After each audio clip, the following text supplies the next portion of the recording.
Hey guys, Kenny here from LearnHowToProsper.com, and I want to take just a minute today and talk about the Amazon business opportunity. Now, I feel like it is a fantastic investment. I've done a lot of different things in the way of investments. I own real estate, and I like assets that you can control.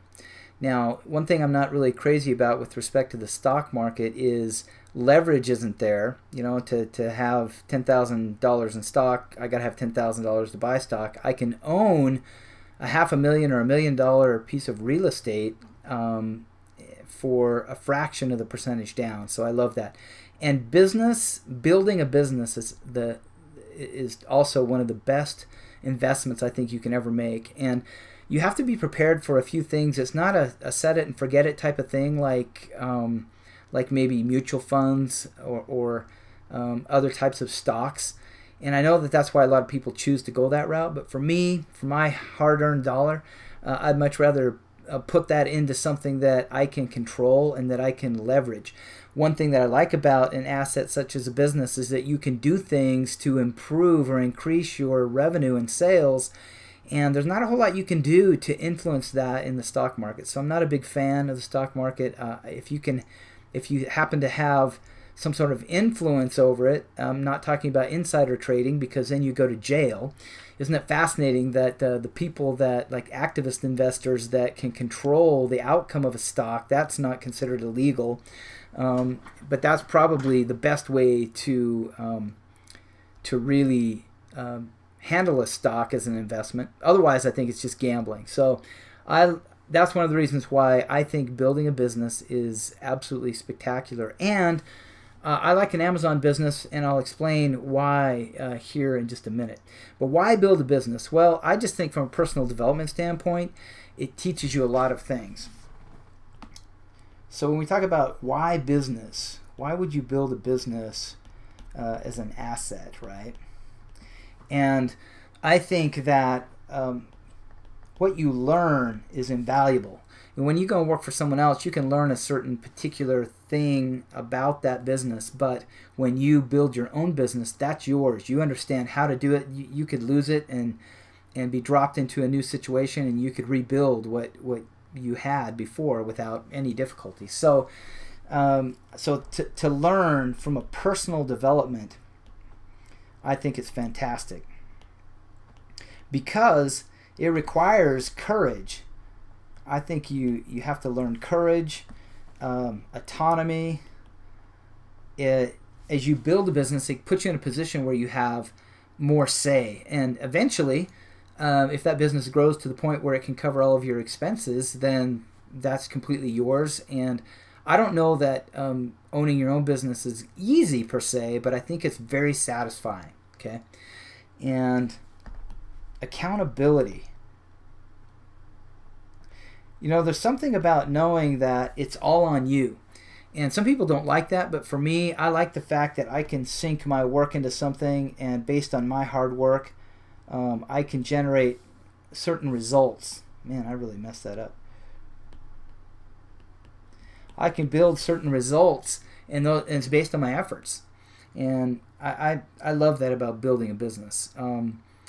And the reason that I like Amazon is because selling is hands down, I think it's the easiest way to get started in building a business. Now, Amazon already has a marketplace, and so often the difficulty in starting any kind of business is identifying a clientele, right?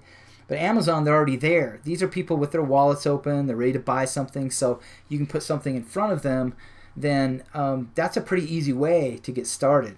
I would also say the same for eBay. In a lot of ways, I think eBay is even easier because it's very easy to list. It doesn't have a lot of the restrictions that they have on Amazon, but it does require that you ship your own stuff. Whereas with Amazon, they have huge distribution centers, and you can send your stuff in bulk into their distribution center, and then they will actually pick, pack, and ship your stuff, which I love.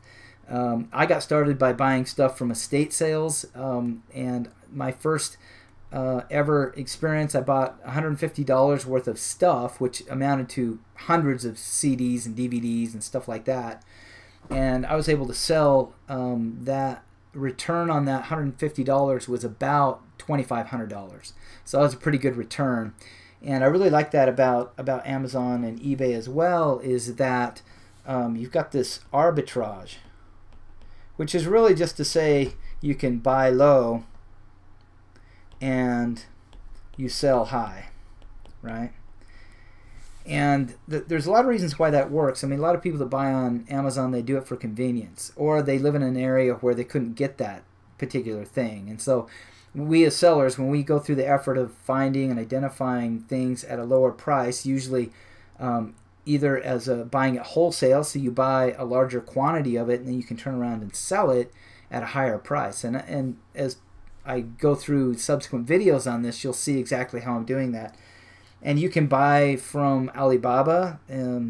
That's a lot of those suppliers and manufacturers are in China, and there's a process for finding them and pricing them and that kind of thing.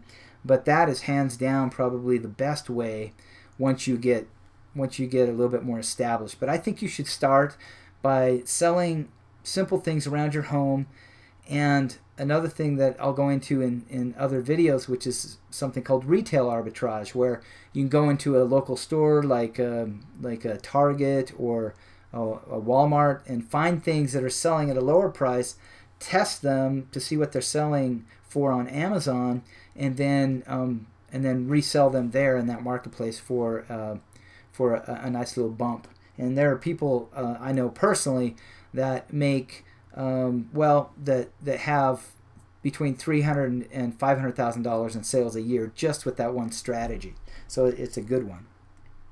So one of the things about getting started with this is you can start with very low investment, and which is good. Man, my writing.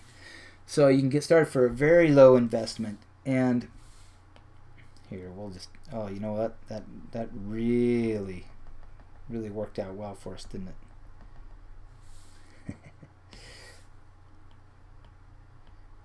Yep. So for a low investment, and in fact, you could probably get started for when I first got started, like I said, for $150, I was able to build that into about a $2,500 return, and then you can put that into additional purchases after that.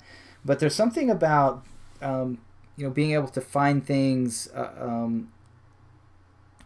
at a garage sale, at thrift stores. A lot of people don't realize that you can sell those things on Amazon. You may want to start on eBay there just because it's easier and quicker, and we'll talk about that in subsequent videos. So hopefully this has helped you understand a little bit why the Amazon opportunity is a great business opportunity, and I'll be talking more about it. You can learn more about it on my blog at learnhowtoprosper.com. So pop on over there. You can sign up for my newsletter and follow my journey. And I hope to see you over there. Have a great day.